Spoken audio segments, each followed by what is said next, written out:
At Arizona State University, we're bringing world-class education from our globally acclaimed faculty to you.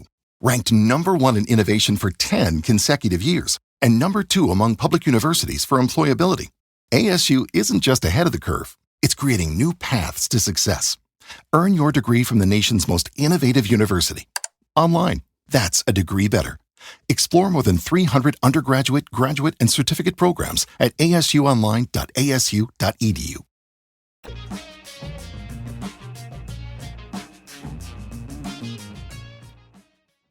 Welcome back to another week of Dubai Works Business Podcast. This week, we're joined by Madhav, Dhar, the co-founder and chief operating officer of ZāZEN Properties.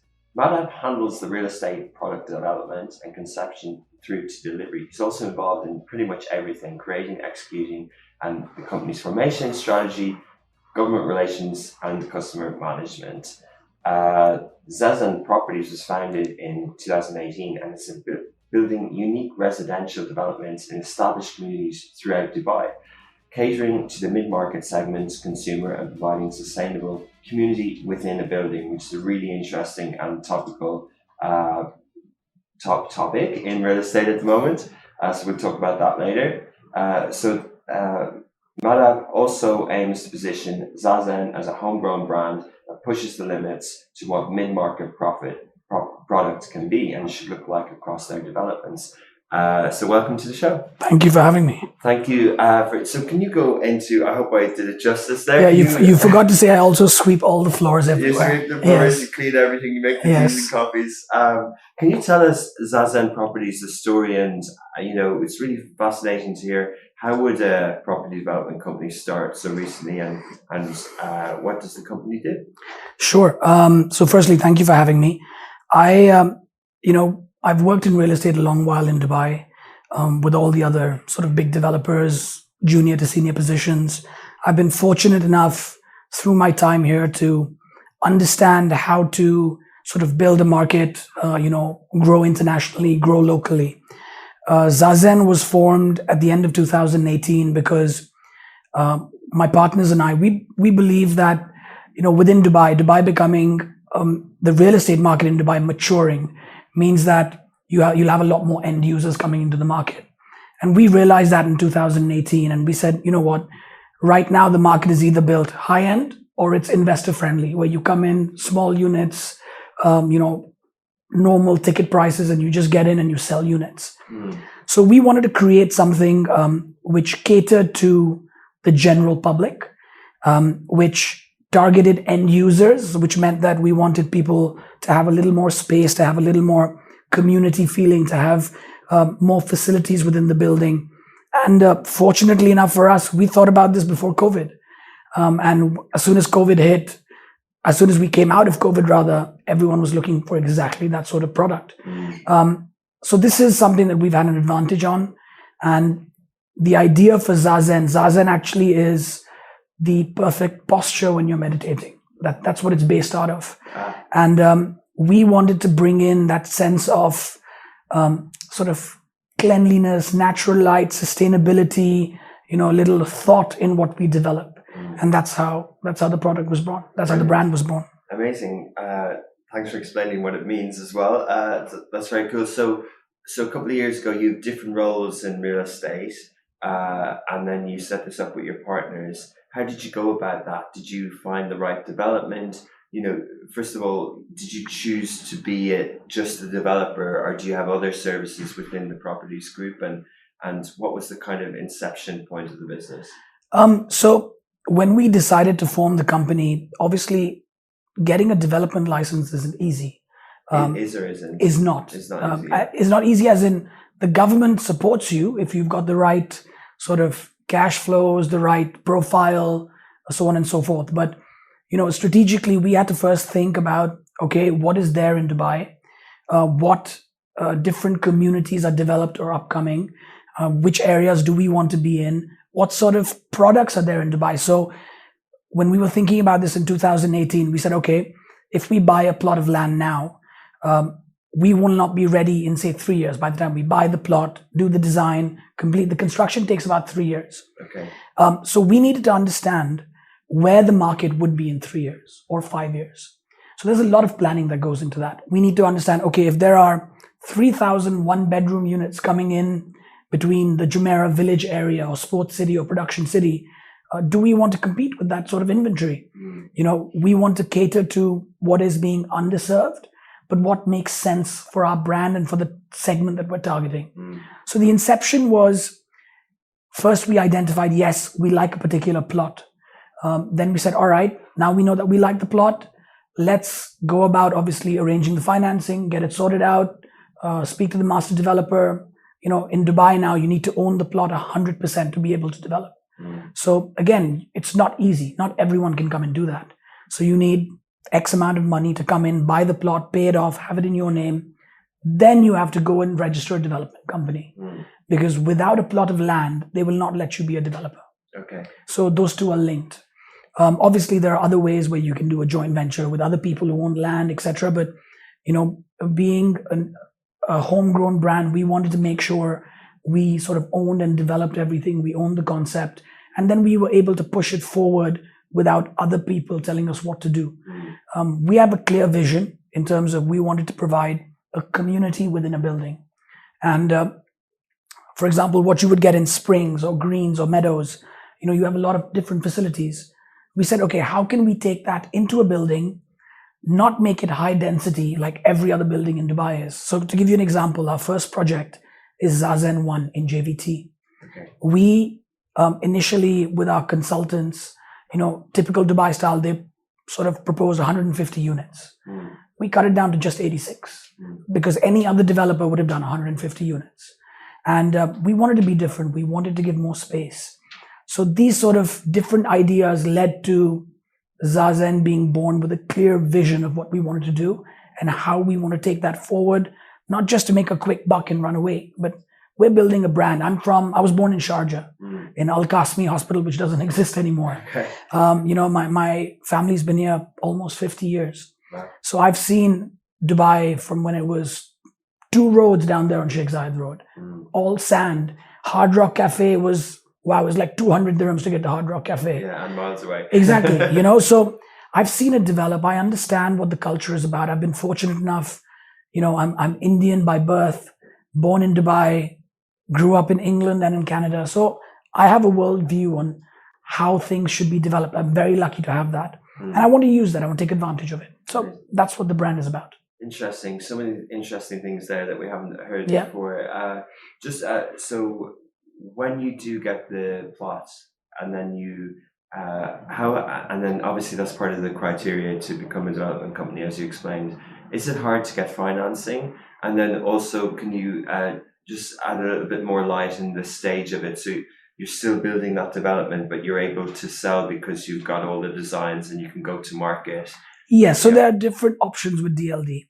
Now, luckily for the consumer, especially the last few years, the DLD has done a great job in protecting the investor or the consumer. Yeah, the land department. Yeah. Yes, the Dubai Land Department, yes. So, we have to fall within the criteria, and they're very transparent. You can always go have a conversation with them. They say, look, it's very easy. You get the plot. Financing is either private or through banks. It's all privately financed. We're not in any debt of any sort. And our goal is to do one project at a time. So a lot of other developers will be cross-leveraged across maybe 5 or 6 developments. We don't ever want to get into that situation. We want to give justice to each development that we're creating. And you'll never see me do 5 at a time. I might do 2, because they're 2 great plots of land and great ideas or great concepts to develop. But I would never do 5. It wouldn't just make sense for our business model. In terms of the DLD in Dubai Land Department, so once you have the plot of land, there are certain regulations and rules you need to sort of abide by. You get the development license. Once you're registered as a developer, then you go into the design process where you appoint an architect. You have to there are 2 different main authorities in Dubai, which is the Dubai Municipality or Turkey. So depending on where your plot is, you have to sort of abide by those guidelines when you're designing the project. We chose to be green from the start. So we are LEED Green Building certified by Turkeys, which means that the material we use, the way the air flows in the building, the sort of Energy is generated and everything. And we made the extra decision to have solar panels, which also means that about 20 to 25% savings in the DIWA bill for the general building, not individual apartments. So, we thought about all of that stuff before we started. Yeah. And that's from experience. A lot of people sort of say, oh, by the way, the building is 25% done, let's add solar panels. Then you're a bit of a tricky space. So we thought about the type of development. We thought about what would you like in this building? How would you use the space? How would you open the cupboard in your bedroom? Would you need a light inside when you open it so that, during the night? So all those things we've thought about. Yeah. Currently, we're at about a little bit over 50% completion. We're selling off plan. We're registered to sell off plan by RERA. Our project number is 2255. That basically means that we have an escrow account. Yeah. And any money that comes in, customers don't have to fear. It goes into the escrow account, which is managed by the Dubai Land Department. Okay. So we cannot just access that money. Yeah. So people come in, any deposit they make for any unit they like goes into escrow. RERA checks it and then says, yes, you can take out X amount to pay the contractor. You can take out Y amount to pay, something else. So it's very, very protected. Obviously, there are certain regulations you need to follow to be able to sell before you're complete, which we've complied with. We started sales on the 1st of June. So it's very young in this business. And we're going to be complete in December and handover in January. Amazing. Wow, that's really well done. That's impressive. And obviously that's an up and coming area, so a popular area and a good place to start. The offering that you have at ZāZEN Properties regarding mid-market, I understand what you've explained so far in terms of that it's more green focused, more environmentally conscious development. But there is a lot of space already in units in Dubai. So what is the point of difference, and how do you define mid-market? What type of people are saying, hey, this actually is what I've been missing? Yep, perfect. Great question. So that's exactly what we asked ourselves in 2018. Literally, that is what we asked ourselves. So let me define what a mid-market consumer is first. So for us, a mid-market consumer is sort of a young couple, both working. Maybe they have a kid. Maybe because they're both working, they have a nanny. People who sort of managers who sort of just come into Dubai. They know they're going to be here for a while. They're looking for their own space. What they experienced when they came in 2018, even if you're, for example, living in this area or any other popular areas in Dubai, the spaces will be small. They'll be really tight. More. Yeah. So I didn't want to say it, but okay. So people know where we are. So we said, okay, the first thing is if people want to live in this space, they need to be able to call it home, which means they need room to move around. They need to be able to access different things. So right at the start, when we made a decision on what sort of plot to buy, we said, okay, we could have gone to JVC, which is right across Al Khail Road from us. We're right sort of after Springs and before Al Khail Road, Jumeirah Village Triangle. Why we like Jumeirah Village Triangle is because it's less dense. There isn't, 75 buildings coming up at the same time, full of construction, full of dust. It was mainly townhouses that is in that area. We knew that the mall was coming up. Our location is literally, if you're driving down Al Khail Road. In Nakheel Mall? Yes, Nakheel Al Khail Avenue Mall. It's like a kilometer down the road from us. Okay. So literally, if you take the exit for the mall and take the first exit into JVT, we're the first and only building. Okay. So our location was great. The density of the development was exactly what we were looking for. We don't want high density places. We knew there were parks, there were basketball courts, tennis courts. We knew Nakheel's community management was picking up. So these sort of things helped us realize that, look, we want people who want to stay close to Dubai. They may work in Jebel Ali, they may work in Business Bay, they may work in JLT. JVT is 10 minutes away from everything because it's on Al Khail Road. Yeah. So that made sense for us. We wanted those sort of people, and that is what we consider mid-market segment. So it could be you, it could be the guys behind the camera, who are looking for a one-bedroom unit, but with the one-bedroom unit, they have a jogging track, they have a gym, they've got a barbecue deck, they've got a private study room, they have a residence lounge, they have a kids' play area. We've got 2 bedrooms with maid's room, which you don't see in the market because there are a lot of young couples with 1 kid and a maid because they both work, right? So, or a nanny. So there's space for them. So we thought about that and we said, look, we believe this is missing and we believe this is required, especially as the market is maturing and especially as renters become buyers because mortgage rates are down. It's easier to get, bank loans, prices are down. So all of this sort of made sense. Amazing. And what else, as a modern sort of a new development company, property development company, what are the other things that you're thinking of?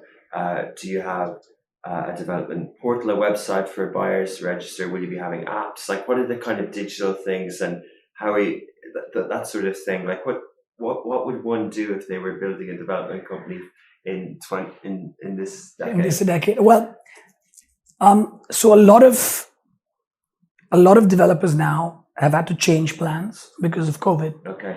And everyone paused in 2020. Everyone reevaluated the market. And you would have seen in the last 3 months a whole bunch of new launches. There's a big craze for villas now or townhouses in the last 3 months because people want space. And people want, a little private sort of garden or access to a pool. They've been stuck in their apartment. So what you would do now, for us, we had thought about all this stuff before COVID, fortunately, like I said. So we're in a good space. In terms of being digital, I mean, yes, of course, we have a website, we're on social media, but are we selling online? No, not yet. And there's a reason for that.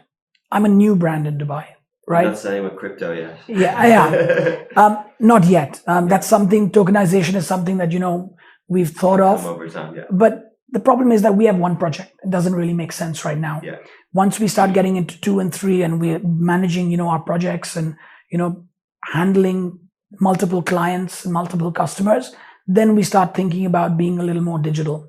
But as of right now, even the facilities we have, the FM company that we've earmarked to manage the building, I think we're a step ahead of what other people are doing. So you're putting those things in place? Oh, we've had them in place for a while now. Interesting. So I was just thinking, as you were speaking, Madhav, about the other guests in the real estate sector that we've had on Dubai Works, from Property Finder, from on the brokerage side, from Allsop and Allsop and Kennedy Towers. Yes. And then actually the commercial director for Nikhil was on originally. And I was just trying to think of people's perception, or certainly mine, that property development is these big groups and it's the part that's kind of not easy to set up a business in. But then we had Prescott Development on as well, and I was just wondering, so is JVT part of Nikhil? Are they the master developer? And how would one, is it a new thing to set up, development companies like this, like yours, like Prescott? Is that relatively new? And then how do you kind of work with the master developers, the people who have the big areas? And is that changing? Is that space evolving? So it's not new. JVT is part of Nikhil, the master developer. It's not hard, but it's not easy because, firstly, you got to put in 30, 40, $50 million into a business to buy the plot, to develop it, to sell it, and then to try and make some profit out of it in a market that's difficult. As markets mature, the profit pressure gets much higher. What people were making, what Imar or Damac were making 10 years ago, you can't make those sort of margins anymore. Dubai is not a new market. So it's not hard, but you need to think smart, think strategically. And for someone like me, I can't speak for anyone else. For our group, we are here long term, right? So if I say that on ZāZEN 1, the type of quality that we've given, if you ever walk in to my show unit, I promise you every single person who's walked in has been surprised. Really? Mainly because this is the type of quality you would see in downtown or Business Bay or Marina across the road from you. So that's what you would get in our project. But it's not priced like those are. Okay? And what does that mean? Bottom line, what does that mean? It means I'm making less of a margin. That's what it boils down to. How I manage that is my headache. But because I'm thinking long term, I'm okay with that. Because I want to build this community. I want to build something different in Dubai. This is my home, right? I want to build it for the next 10 years. I look at this as a 10-year project. We reevaluate after every 3 years or 5 years, and we see where to go. In terms of the master developers, look, they always have the best pieces of land, right? So private developers like us, we have to find niches in terms of what we want to deliver. Unfortunately, I can't go on the beach and, suddenly create an island and build a tower, right? Maybe one day. Even then, even if I had the money, no. Okay. But, it is what it is. And we find ways to differentiate ourselves with our experience, with what the person experiences when they live in our communities, in our projects. And that's what we wanted to create. Okay. Interesting. But actually, there are synergies that there's a win-win situation going on there, because, for example, if a development has happened over time and some of the plots weren't built by the master developer or for whatever reason, a private developer can come in and kind of, enhance the overall value of that development, and there can be kind of synergies. Is that what you're seeing the benefit of? Absolutely. That's such a great insight. Look, JVT is a hidden gem, honestly, because it's, on the right side of Al Khail Road, let me say. It's near the Meadow Souk, Spring Souk. City, so I'm offended by that, but okay. Well, I have a building ready soon. In Sport City? No, in JVT, you can come across. I'll have a look for sure. So, because the mall was coming up, right across the road from us is a 4-star deluxe hotel that's coming up at the end of the year, which will have restaurants and F&B, etc. So JVT, I find, because it's developed, is amazing. And for people who want to live in a developed community, they don't want to worry about construction all around them. They want easy access to roads to get their kids to school in time. JVT has 2 schools within the community itself. So master developers, obviously, they develop what they can. I think JVT and Nakheel have planned mainly townhouses, and then they got in private developers to come and put up buildings in certain areas. We're lucky to get that plot, and we're very, very happy with being able to work easily with Nakheel. They've got rules. We follow the rules. They're happy. So amazing, yeah. Interesting, fascinating to see how things have developed. So you mentioned the pandemic as well, and people are aware of different sorts of narratives and conversations and media reports on the real estate market at the moment. What's your take on it? Look, Dubai is typical. Dubai will go through ups and downs, right? If you've been here long enough, you've noticed every 3 or 4 years there's a boom and there's back down again. If you looked at this time in 2020, everything was dead. Yeah. Right?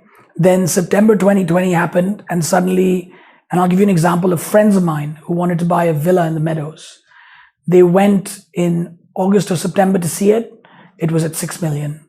They went back in October to see it. End of October, it was 8 million. They went in December, it was 10 million. No way. So wow. Exactly. And, and that's not just one scenario. Probably last April, it was probably... yeah, minus. Yeah. So, this is Dubai for you. It's very typical Dubai. No one else, could have handled the pandemic in a better way. I'm very lucky to be here. My kids are born here. We're very lucky to be here during this time.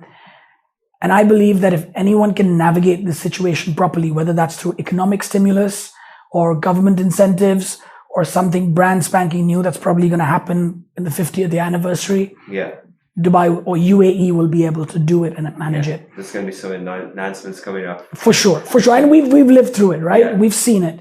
And I think the fact that the manufacturing and industrial sector it's a big push to open that up in a big way in UAE.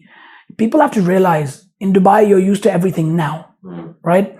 But an initiative like that takes time. You can't just say, okay, manufacturing sectors open up. Okay, 100 companies, please come in. It'll take 3-5 years. So, we need to be positioned in terms of even real estate to be able to cater, not for today. Today is great. But to cater 3 years from now, what's going to happen? 5 years from now, what's going to happen? That's how you need to look at the market in Dubai. Real estate is not a short-term investment. People need to forget about 2008 where they could buy a plot one day and sell it next day for a 20% profit. That's gone. Even in up to 2011, that was happening. It's all gone. It's dead. So now when you come into real estate, you buy and you hold. 5 years later, 7 years later, you exit and you make a profit. Typically, that's how you see it. For us, we look at it the same way. We work very closely with JLL, who are our exclusive sales agents for this project. They've predicted about 90,000 new units coming into the market till 2025. And, for us, we see, okay, 90,000 new units coming in. What are those units? What is the mix of those units? Where are they located? How can we be different? That's how we look at it strategically. And I believe that as time goes through, as we get out of COVID, say by the end of next year, people, all the variants come out and everyone's comfortable with the variants now because that's the issue now. We'll then see more people coming in. Already, we've had, 45 billion dirhams worth of sales in the first 6 months? It's insane. Yeah, it's insane. Yeah. And like I said, UAE and Dubai specifically, fortunately, they have the right plan. And another interesting point. So ZāZEN we're lucky to be aligned with the Dubai 2040 Urban Master Plan, which is basically making sure that Dubai develops as a sustainable and happy, connected city. And that's what we're already doing in our building. Yeah. And, so we're so aligned. I think whoever's advising the sheikhs and me are completely aligned in that front. Probably same people maybe. But interestingly, so the price points jumping over the last 12 months, obviously reflective of the pandemic and that sort of fear at the start, etc. Do you think it's balancing out? Do you think that the property market in Dubai is maturing, or are we always going to have the sort of cyclical, the gaps between the cyclical bumps that we've had before? Yes, that's a great question again. So yes, the market for sure is maturing. You have to realize up until 2008, all the development in Dubai was for rental income. It was only owned by locals, by nationals, who could buy the land, develop it, and rent it out. Only once the freehold market opened up did inventory come in where we could buy. So the balance of off-plan and rental is right now 50-50 after 12 years. It's taken 12 years to get to 50-50. So you couldn't even own a place in Dubai, even like on the 100-year lease or anything? 99-year lease, yes. Not full ownership. But just not ownership, right? Yeah. So imagine that it's taken this long to get to 50-50. And now if you look at the market, according to me, the mortgage buyers are increasing, right? Mortgage versus cash buyers are now also 50-50, when before it was probably 70 or 75% cash buyers. What that indicates is the market is maturing. And the market, because of COVID, because of what people have experienced, they will move towards lower density projects. That's an advantage that we will always have. I will never build, 300 units in a building. It's high density. I don't want that. I want people to have space and breathe and natural light, etc. So low density projects, more end users, more mortgage buyers. That's how the market is going to continue to grow, I believe, over the next 5-7 years.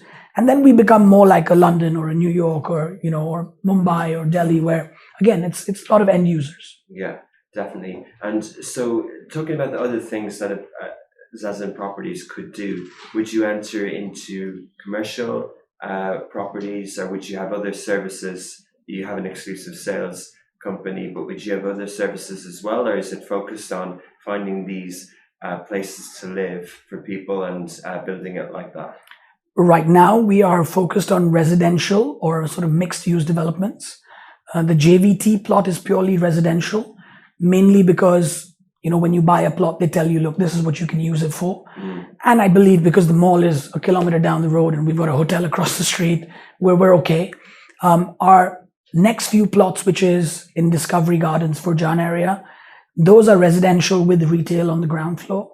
So that's something that we will sort of get into probably this time next year. Again, we want to focus on delivering our brand properly the first time and every time. We want to take it one by one. We want to make sure that, every door is ideal, every handle is correct. That's very important to us, because that's what builds. It's always the small things that lead to the experience being great from just good. So we want to focus on those things, and then we will move to our next development, and hopefully, people will like it. Interesting. And we've heard recently as well that the client, the buyer is different. People spent many months here from Europe last year and things like that. There's a new type of client.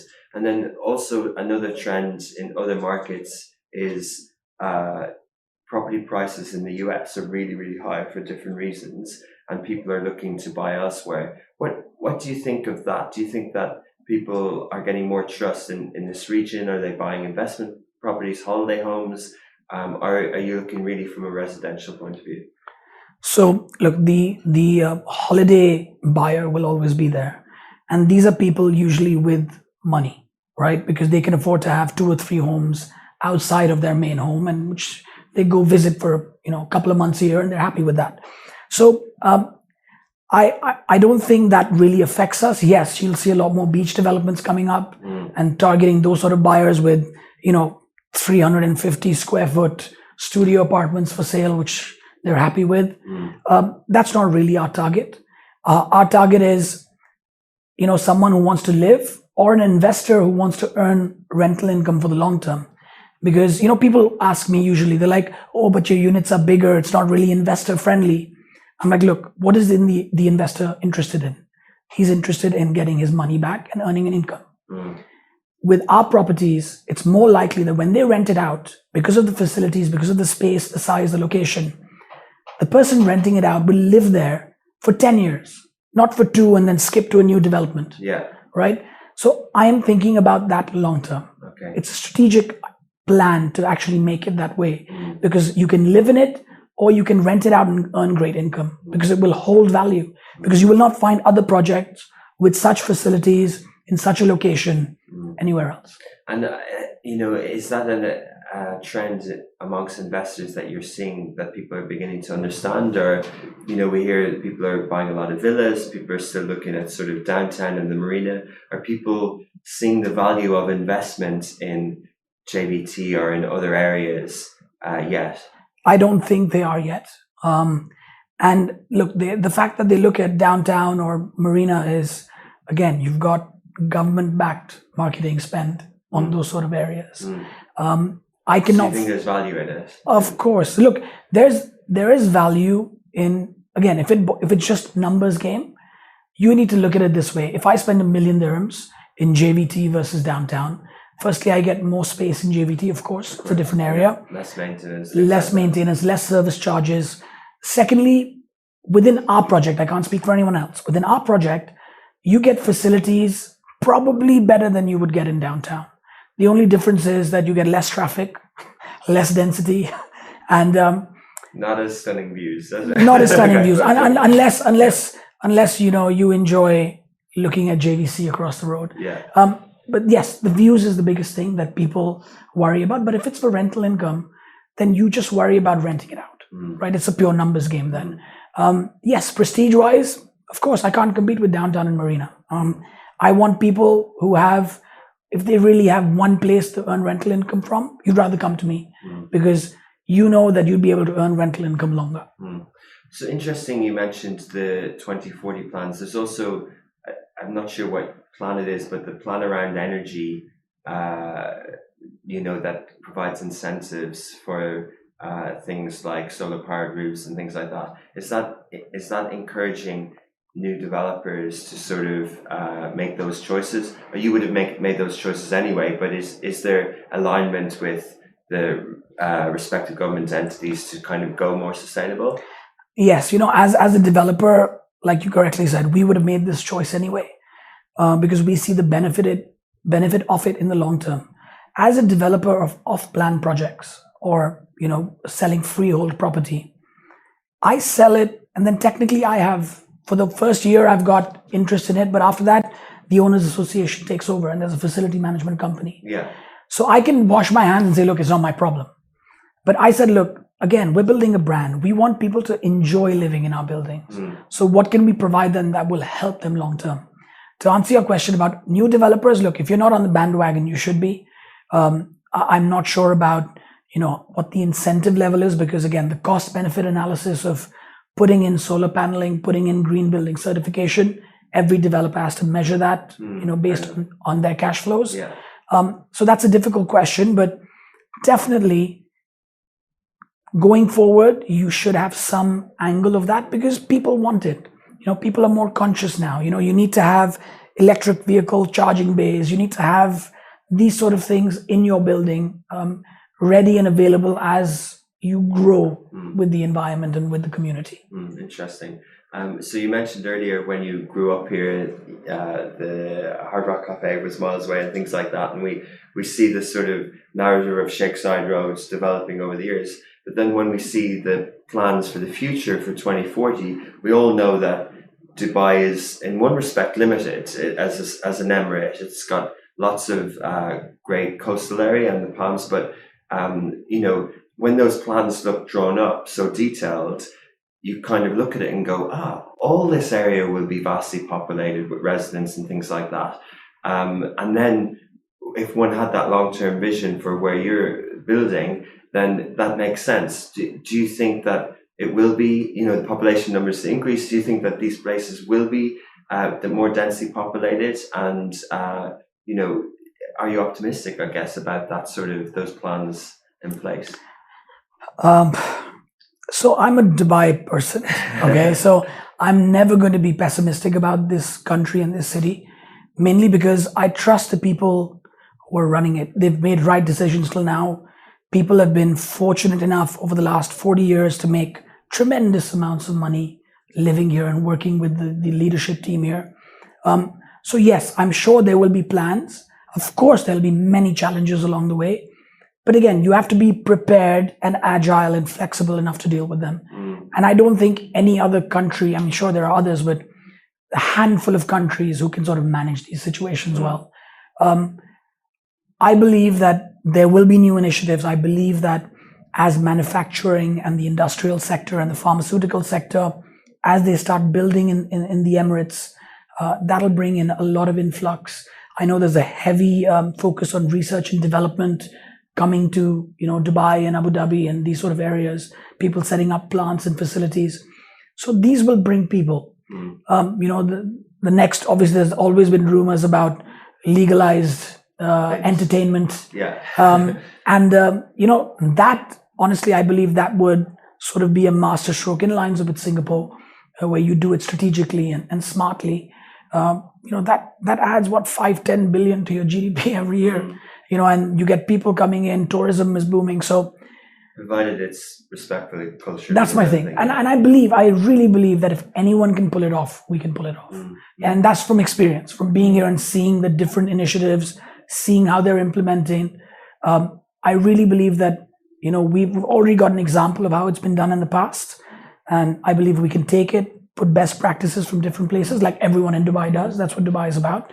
And execute it successfully. So things like that, big things can, but also by allowing, sort of competitive business, like different things, moving away from sort of duopolies and things like that, just more competitive markets. And by what you're doing, obviously real estate is definitely kind of adding to that. In terms of the trends of where other areas are being developed, what's kind of available to you and what do you think is interesting other than the current projects you have planned? So, Dubai, obviously, the coastline will be developed by the government developers. Yeah. Private developers will probably never get access to it. Or if we do, it'll be at a price point which is very difficult to manage. So Dubai is growing inwards anyway. As you see, version 3 and 4 of and other developments coming up inwards. So there's space to grow. It's about getting the infrastructure in place, which is, it's the best in the world in Dubai already. So they know how to manage it, and they will stagger it in such a way. I know there's supposed to be a committee that controls supply, which is a great thing. Supply should be there for, I believe, for general developments. If someone is just coming up, putting up another tower with another 200 units, we don't really need that. We have it. You don't think that the market, supply and demand, should work as a market decision? You think it should be regulated? At least for now, because I think what has happened in the past is because of the excitement, too much supply, and all the same supply. That's the issue. The issue is not that supply should not be there. There should be supply, but it should be strategic. It should be thought out, not just, oh, wow, I can make 30%, let me build and, sell and sort of get out and I'm happy. No, you need to work with people who want the betterment of the city, of the country. That's important. Okay, so you have plans for 10 years, but if we kind of looked into the future and you were choosing other bets, other things, would it be within Dubai? Would it be in other types of property? Would it be in other Emirates or other countries? You mean across any industry or real estate specifically? Within real estate, within ZāZEN properties, within the... Yes, I mean, we'd love to be in Abu Dhabi, but Abu Dhabi's again got very little space. So it has to be the right plot at the right price. Over the last few months, we've been offered different plots to expand our portfolio. Again, but the price point has become higher now, so it doesn't really make sense for us. Again, managing your cash flow in this business is as important as creating a brand or building an experience. Yeah. So that's very, very important. And so we think about it, especially when millions of dollars are at stake. We think about it strategically. Yes, I would love to be in Saudi. And I think even Egypt, where you've been on holidays the last couple of times. These are great markets. But again, I need to be on ground. As the brand ZāZEN, we need to be on ground. We need to understand the nuances of how people live, what they like, what they don't like. I can't just take ZāZEN and plonk it there. ZāZEN has to be tailor-made for what people like over there. So, maybe in 7, 8, 10 years, yes, that's a great idea. Until then, UAE is home. Yeah, it's so interesting, isn't it, in terms of this region as an emerging market, the kind of leadership that's happening here is then, in a healthy competitive way adopted elsewhere, and you can see everyone kind of rising together in terms of the economy, really. Yes, I mean, look, everyone's putting in their work. Everyone is trying to do something different. And I think it's very important now that when you create, whether it's in real estate or it's in retail or whatever it is, you try to create something a little bit unique and niche, because, being common now, there's no space for it. I mean, even if you look on social media, people sort of earn money by being themselves or being different. Yeah. And I think that's very important, to take forward a bit of that in whatever we do. Interesting. So what about things like Airbnb and that type of brands? Do you think that that's a competitor? Is it a threat? Do you think there's going to be more adoption for that type of service here? I mean, yeah, I think there will be for sure a lot. I mean, tourism. Yeah, I mean, they're already doing it. There are a lot of other smaller competitors locally who've opened up who do the same thing. Yeah. Airbnb's model is they don't own the asset. Yeah. So, they're lucky. They don't have outlay of funds required to own the asset. A lot of other companies now, they've come in where they want to buy the asset, own it, and then sort of short-term lease it out. Yeah. So this is the kind of co-living projects. A few of them have kind of popped up lately. What do you think of those? So I think it's a really good idea. Co-living, now again, it's a balance between what the regulations allow versus what you can develop. And there's a fine line. But look, the Dubai Land Department, they're willing to listen. If you've got a great idea, you can always go there and say, look, this is my idea. This is what it's going to do for the area. This is what it's going to do for Dubai as a whole. Can you check if it is okay? And I think the more they allow that, especially with private developers, the better it will be. Co-living as a concept is great if it's individual rooms. I honestly think that the next step, actually, maybe I shouldn't talk about this. Sorry. Well, the next step is to figure out how you formalize, how the sort of lower income or low mid income people, how they're all sharing currently in different areas in Dubai. How do we formalize that? How do we create a development for them where it's formal, where they can all still share, but have their own private space, but have the common facilities they would like. Okay. So I think that's sort of something that's been on our mind. Yeah. And, it might be something that we try and do with our next project. Fascinating. So there's ongoing kind of architectural and design kind of projects and concepts that can be innovative with. Interesting. So more time focused as we wrap up. I'm a 2-bed family kind of buyer. I'm renting somewhere in JLT, and how would I go about buying one of your units? What size it is, how to move in January, and how much is it, and what's the payment process? So we've got a couple of options. Our building has a few 1-bedrooms, 2-bedroom with maid, normal 2 bedrooms, and 3-bedroom with maid. If you want to buy with us, just go to ZāZEN.ae, ZAZEN.ae. Very nice. Yeah, and it's the name is short as well, so Yeah. it's easy to remember. JLL are our exclusive sales agent. There's a WhatsApp number there. You don't have to speak to someone if you don't want to, just message. We have a show unit ready on site.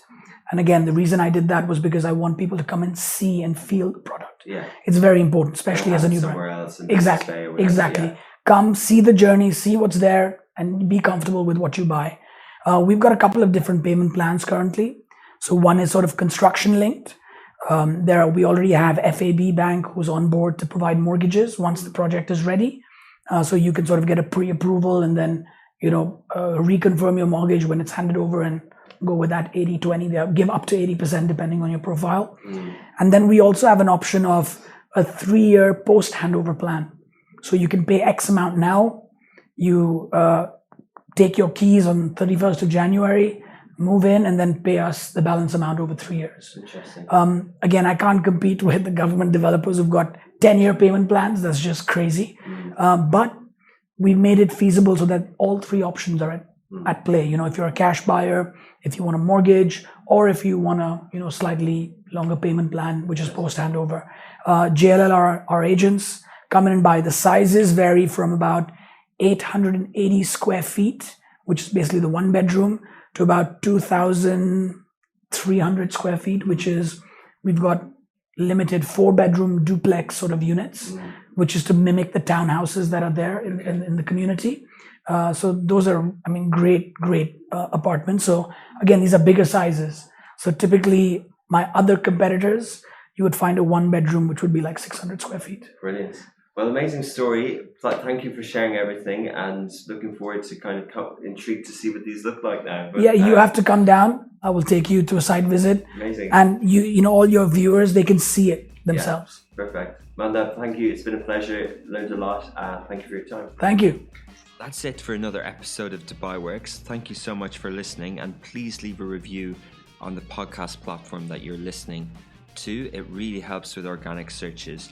Also, if you'd like to appear on Dubai Works or know someone who has an inspiring business story in Dubai, please do get in touch on any of the smashy social platforms.